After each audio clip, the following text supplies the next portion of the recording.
ఈ బూతులో ఉంటున్నా. అందుకనే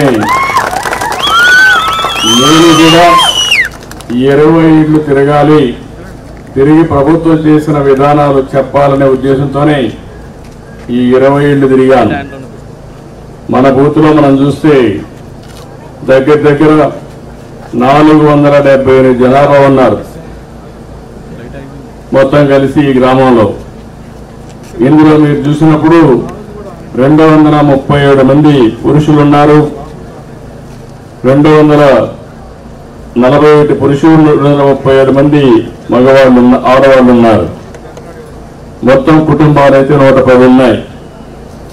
ఇది 49వ బూత్. ఇది దీనిపైన అన్ని ఇండ్లకెళ్లి నాయకులు కార్యకర్తలందరినీ సంవత్సరంలో సుపరిపాలనలో తొలి అడుగులో ఏం చేశామో అవన్నీ చెప్పమని ఆదేశాలు ఇచ్చాను.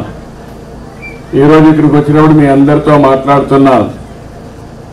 విధ్వంసం నుంచి వికాసం వైపు ఈ ప్రభుత్వాలు నడిపిస్తున్నాం. సంవత్సరంలో తొలి అడుగు సుపరిపాలనలో మనం అనేక కార్యక్రమాలు చేశాం.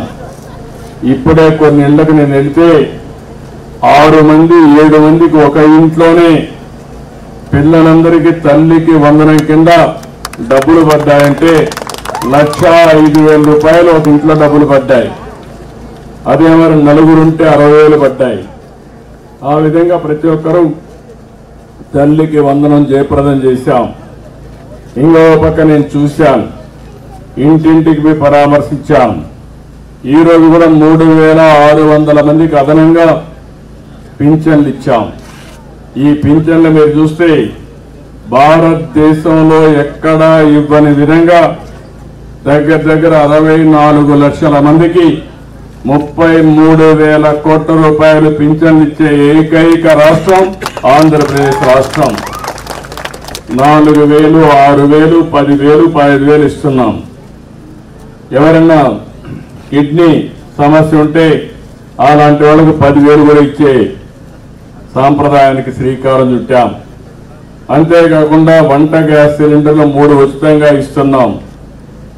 అన్నదాత సుఖీభవ ఏదైతే రైతులకి ఈ నెల నుంచి 20,000 రూపాయలు రైతుగా ఉంటే ఆయన అకౌంట్లో డబ్బులు వేస్తాం.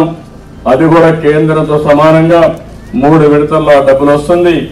వాళ్ళు 6,000 వేస్తే మన ప్రభుత్వం 14,000 వేస్తుంది. గడచిన ప్రభుత్వానికంటే కూడా డబల్ గా ఈరోజు సంక్షేమ కార్యక్రమాలు ఇస్తున్నామంటే అది ఈ ప్రభుత్వానికి పేదల పట్ల ఉండే అభిమానం, ప్రేమ. ఆగస్టు 15 నుంచి మళ్ళీ ఆర్టీసీలో ఆడబిడ్డలకు ప్రత్యేకంగా ఉచితంగా ప్రయాణ సౌకర్యం కూడా ఏర్పాటు చేస్తున్నాం. మన నియోజకవర్గంలో అనేక ఇండస్ట్రీస్ వస్తున్నాయి. అవన్నీ వస్తే పెద్ద ఎత్తున ఉద్యోగాలు వస్తాయి. ఈ రోజే 1,200 కోట్ల రూపాయలు విలువ చేసే ప్రాజెక్టులకి ఎక్కడికక్కడ శంకుస్థాపన చేశాను, కొన్ని పూర్తి కూడా చేశాం. హంద్రి నీవా నీళ్లు కూడా వస్తాయి. అంతేకాకుండా మన నియోజకవర్గాన్ని పెద్ద ఎత్తున అభివృద్ధి చేసి రోడ్లు కానీ లేకపోతే ఏమేం కావాలో అవన్నీ చేసి, అంతేకాకుండా ప్రభుత్వ ఆదాయాన్ని పెంచి పేద ప్రజలకు సంక్షేమ కార్యక్రమాలు పెంచే విధంగా మనం ముందుకు పోతున్నాం. కడపల్లి పంచాయతీని నేను కూడా ఉంటాను రాబోయే రోజుల్లో. కాబట్టి మీ అందరికీ కూడా ఇక్కడే నేను కూడా ఇల్లు కట్టుకున్నా, మీ ఊర్లో నేను కూడా భాగం.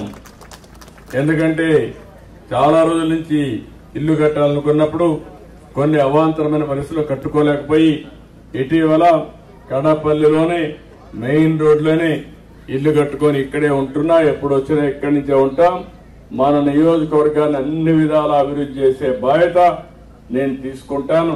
అందులో కడపల్లి కూడా అన్ని విధాల అభివృద్ధి చేసే బాధ్యత తీసుకుంటామని తెలియజేసుకుంటూ, ఈ ప్రభుత్వం పేదల ప్రభుత్వం, రైతుల ప్రభుత్వం, బాధ్యత కలిగిన ప్రభుత్వం. నేను ఒక్కడనే కాదు, తెలుగుదేశంలో ఉండే ప్రతి ఒక్క కార్యకర్త కూడా పిలిపించాను. ఈ రోజు నుంచి 30 రోజులు సుపరిపాలనలో తొలి అడుగు ఏం చేశామో ఇంటింటికి చెప్పే బాధ్యత కార్యకర్తలకు ఇచ్చాను. ప్రతి నాయకుడు, ప్రతి ఒక్క కార్యకర్త సేవాభావంతో ప్రజలకు అందుబాటులో ఉండాలి. ఎవరికైనా అన్యాయం జరిగితే దాన్ని సరిదిద్దే బాధ్యత కార్యకర్తలకు ఉంది. ఎన్నికల ముందు నేను ఆ రోజు